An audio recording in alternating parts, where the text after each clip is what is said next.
So ಈ ವಿಚಾರವನ್ನ ಅಂದ್ರೆ ಲಸಿಕೆ ಹಾಕಿಸ್ಕೊಳ್ಳದವರಿಗೆ ಸರ್ಕಾರಿ ಸೌಲಭ್ಯ ನೀಡಬಾರದು ಅನ್ನೋ ವಿಚಾರವನ್ನ ಸ್ಪಷ್ಟವಾಗಿ ತಳ್ಳಿ ಹಾಕಿದ್ದಾರೆ ಆರೋಗ್ಯ ಸಚಿವ ಡಾಕ್ಟರ್ ಕೆ ಸುಧಾಕರ್ ಅವರು. ಇದರಿಂದ ಸರ್ಕಾರಕ್ಕೆ ಒಳ್ಳೆ ಹೆಸರು ಬರಲ್ಲ. ಹೀಗೆ ಮಾಡಿದ್ರೆ ಜಾಗೃತಿ ಮೂಡಿಸೋದ್ರ ಮೂಲಕನೇ ಲಸಿಕೆಗೆ ವೇಗ ಕೊಡ್ತೀವಿ, ಸರ್ಕಾರಿ ಸೌಲಭ್ಯ ತಡೆ ಹಿಡಿಯುವಂತಹ ಕೆಲಸ ಮಾಡಲ್ಲ ಅಂತ ಹೇಳಿದ್ದಾರೆ. ಯಾವುದೇ ರೀತಿಯ ಪೆನಾಲ್ಟೀಸ್ ಆಗಲಿ, ಯಾವುದೇ ರೀತಿ ಕಟ್ಸ್ ಆಗಲಿ ಸೇವೆಗಳಲ್ಲಿ ಮಾಡಬಾರದು ಅನ್ನೋದು ಸರ್ಕಾರದ ನಿಲುವಾಗಿದೆ. ಸರ್, ಇನ್ನೊಂದು ಆರೋಗ್ಯ ಇಲಾಖೆ ತೆಗೆದುಕೊಂಡಿತ್ತು. ಸೊ ಈ ಸತಿ ಅಲ್ಲ, ಅಗತ್ಯ ಬಿದ್ದರೆ ಯಾವುದೇ ಕ್ರಮಗಳನ್ನು ತೆಗೆದುಕೊಳ್ತೀವಿ. ಆದರೆ ಅಗತ್ಯ ಬೀಳದಂತೆಯೇ ಇವತ್ತು ನಿಯಂತ್ರಣಕ್ಕೆ ನಾವು ಸರ್ಕಾರ ಮುಂದಾಗಿದ್ದೀವಿ.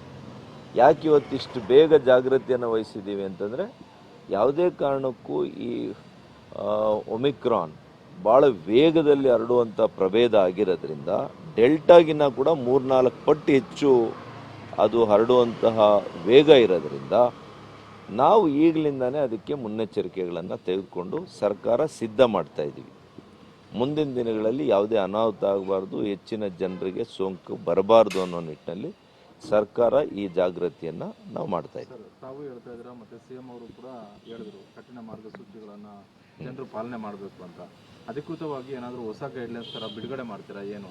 ಇಲ್ಲ, ಕಾಲಕ್ಕೆ ಪ್ರತಿನಿತ್ಯ ಕೂಡ ನಾವು ವಸ್ತುಸ್ಥಿತಿ. ಇವತ್ತಿನಿಂದ ವಿದೇಶದಿಂದ ಬರುವಂಥ ಎಲ್ಲ ಪ್ರಯಾಣಿಕರಿಗೂ ಕೂಡ ಏರ್ಪೋರ್ಟ್ನಲ್ಲಿ ಕಡ್ಡಾಯವಾಗಿ RT-PCR ಟೆಸ್ಟನ್ನು ಮಾಡಬೇಕು ಅಂತ ತೀರ್ಮಾನ ತೆಗೆದುಕೊಂಡಿದ್ದೇವೆ. ಅದರ ಸಿದ್ಧತೆಗಳ ಬಗ್ಗೆ ಕೂಡ ನಾನು ಈಗ ಹೋಗಿ ಏರ್ಪೋರ್ಟ್ನಲ್ಲಿ ನೋಡ್ಕೊಂಡು ಬಂದಿದ್ದೆ. ಇಲ್ಲ, ಅವರು ಸೌಲಭ್ಯಗಳು ಕೆಲವನ್ನ ಕಟ್ ಮಾಡಿ ಅವ್ರ ಮೇಲೆ ದಂಡ ಹಾಕೋಂಥದ್ದಾಗ್ಬೋದು, ಅಥವಾ ಯಾವುದೇ ಒಂದು ಸೇವೆಗಳನ್ನು ಕಡಿತ ಮಾಡುವಂಥ ನಿಟ್ಟಿನಲ್ಲಿ ಕೆಲವು ಸಲಹೆಗಳು ಕೊಟ್ಟಿದ್ದಾರೆ.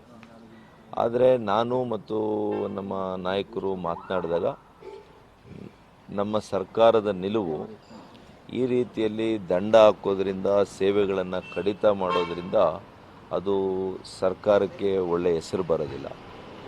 ಅದರ ಬದಲಾಗಿ ಯಾರು ಇವತ್ತು ತಡವಾಗಿ ಹಾಕ್ಸ್ಕೊಳ್ತಾ ಇರೋದು ಅಥವಾ ಕೆಲವರಿಗೆ ಇನ್ನೂ ಅರಮನಸ್ಸಿದೆ ಅಂಥವ್ರಿಗೆ ಏನಾದರೂ ಮಾಡಿ ಅವರ ಮನಸ್ಸನ್ನು ಪರಿವರ್ತನೆ ಮಾಡಿ ಇನ್ನೂ ದೊಡ್ಡ ರೀತಿಯಲ್ಲಿ ಆಂದೋಲನದ ರೀತಿಯಲ್ಲಿ ಹೆಚ್ಚು ಕ್ರಮಗಳನ್ನು ಆಯಾ ಜಿಲ್ಲೆಗಳಲ್ಲಿ ಹಾಕ್ಕೊಂಡು ಪ್ರತಿಯೊಬ್ಬರಿಗೂ ಕೂಡ ಲಸಿಕೆ ಕೊಡುವಂಥ ನಿಟ್ಟಿನಲ್ಲಿ ಪ್ರೊಆಕ್ಟಿವ್ ಆಗಿ ಸರ್ಕಾರ ಕೆಲಸ ಮಾಡಬೇಕು ಅಂತ ವಿಚಾರ ಮಾಡಿದ್ದೀವಿ. ಬಿಟ್ಟರೆ ಯಾವುದೇ ರೀತಿಯ ಪೆನಾಲ್ಟೀಸ್ ಆಗಲಿ, ಯಾವುದೇ ರೀತಿ ಕಟ್ಸ್ ಆಗಲಿ ಸೇವೆಗಳಲ್ಲಿ ಮಾಡಬಾರದು ಅನ್ನೋದು ಸರ್ಕಾರದ ನಿಲುವಾಗಿದೆ.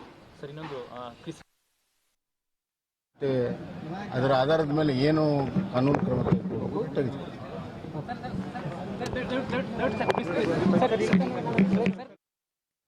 ಸೊ ಈಗ ಯಾರು ಲಸಿಕೆ ಹಾಕಿಸ್ಕೊಂಡಿಲ್ಲ ಅಂಥವ್ರಿಗೆ ಸರ್ಕಾರಿ ಸೌಲಭ್ಯ ನೀಡಲಾಗುವುದಿಲ್ಲ ಅನ್ನೋ ವಿಚಾರಕ್ಕೆ ಸಂಬಂಧಪಟ್ಟ ಹಾಗೆ ಸ್ಪಷ್ಟವಾಗಿ ಹೇಳಿದ್ದಾರೆ ಸಚಿವರು ಸುಧಾಕರ್ ಅವರು. ಆ ರೀತಿ ಮಾಡಿದ್ರೆ ಸರ್ಕಾರಕ್ಕೆ ಒಳ್ಳೆ ಹೆಸರು ಬರಲ್ಲ. ಅದ್ರ ಬದಲು ಮತ್ತಷ್ಟು ಜಾಗೃತಿ ಮೂಡಿಸೋದ್ರ ಮೂಲಕ ಎಲ್ಲರೂ ಲಸಿಕೆ ಪಡೆದುಕೊಳ್ಳೋ ಹಾಗೆ ಅದಕ್ಕೆ ಒಂದು ವೇಗ ನೀಡೋ ಹಾಗೆ ಮಾಡ್ತೀವಿ. ಅದನ್ನು ಬಿಟ್ಟು ಸರ್ಕಾರಿ ಸವಲತ್ತು ಕೊಡೋದಿಲ್ಲ ಅಂತ ಹೇಳಿ ಅದನ್ನೆಲ್ಲ ಜನರಿಗೆ ಕಡಿತ ಮಾಡ್ತಾ ಹೋದ್ರೆ ಅದು ಒಳ್ಳೆ ಕೆಲಸ ಅಲ್ಲ.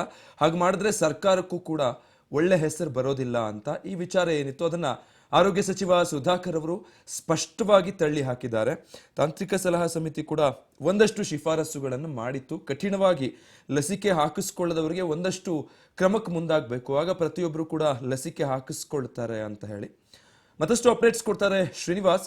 ಸೊ ಶ್ರೀನಿವಾಸ್, ಈಗ ಲಸಿಕೆ ಹಾಕಿಸ್ಕೊಂಡಿಲ್ಲ ಅಂದ್ರೆ ಸರ್ಕಾರಿ ಸೌಲಭ್ಯ ಇಲ್ಲ ಅನ್ನೋ ಸಾಧ್ಯತೆಗೆ ಸಂಬಂಧಪಟ್ಟ ಹಾಗೆ ವಿಚಾರವನ್ನ ತಳ್ಳಿ ಹಾಕಿದ್ದಾರೆ ಸಚಿವರು. ಏನ್ ಹೇಳಿದ್ರು ಇದಕ್ಕೆ ಸಂಬಂಧಪಟ್ಟ ಹಾಗೆ?